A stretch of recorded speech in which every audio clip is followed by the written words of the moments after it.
Assalamualaikum warahmatullahi wabarakatuh. Selamat datang pada para mahasiswa dalam mata kuliah Hukum Adat.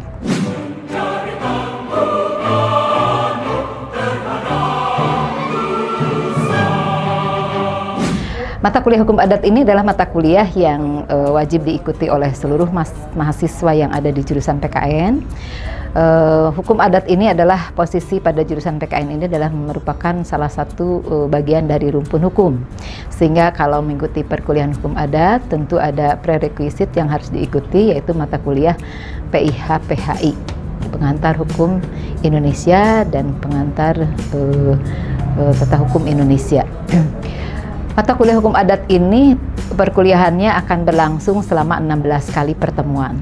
Pertemuannya biasanya dilaksanakan untuk tatap muka secara teori dulu, diberikan untuk 7 kali pertemuan, dan selanjutnya adalah penugasan kepada mahasiswa secara mandiri. Konsep-konsep yang dipelajari atau ruang lingkup yang dipelajari di dalam hukum adat adalah, pertama, kita akan membahas mengenai peristilahan hukum adat. Jadi hukum adat ini adalah belajar hukum adat pada dasarnya mempelajari terhadap kebiasaan-kebiasaan hidup kita sehari-hari. Sehingga tidak heran kalau mempelajari hukum adat ini adalah akan sangat bermanfaat sekali untuk kita, untuk Anda sebagai mahasiswa dalam kehidupan sehari-hari. Kemudian yang kedua, materi yang akan dibahas di dalam perkuliahan hukum adat ini adalah tentang dasar yuridis berlakunya hukum adat. Jadi ada aturan yang walaupun tidak secara tertulis eksplisit di dalam Undang-Undang Dasar 45, tetapi ada di bagian tambahan undang-undang itu adalah ada landasannya berlakunya hukum adat, dan serangkaian ada dasar hukum yang berlaku sejak zaman Belanda sampai saat ini. Kemudian yang selanjutnya yang akan dibahas di dalam mata kuliah hukum adat ini adalah mengenai hukum adat sebagai aspek dari kebudayaan.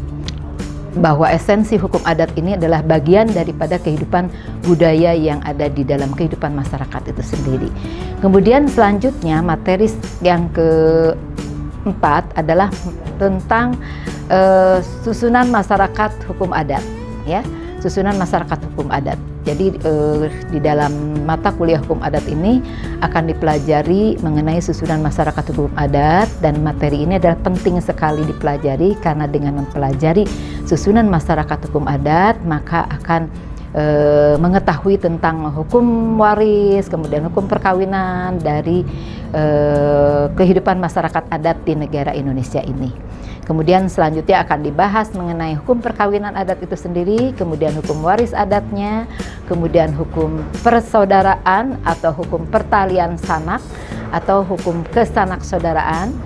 Kemudian akan dipelajari mengenai hak ulayat juga dan transaksi tanah. Kemudian juga akan dipelajari mengenai adopsi, bagaimana konsep adopsi menurut hukum adat, sehingga dari serangkaian konsep-konsep hukum adat tersebut maka kita akan bisa memprediksi kecenderungan hukum adat di Indonesia ini menuju ke arah mana, gitu ya.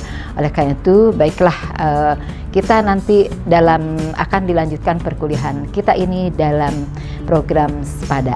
Assalamualaikum warahmatullahi wabarakatuh.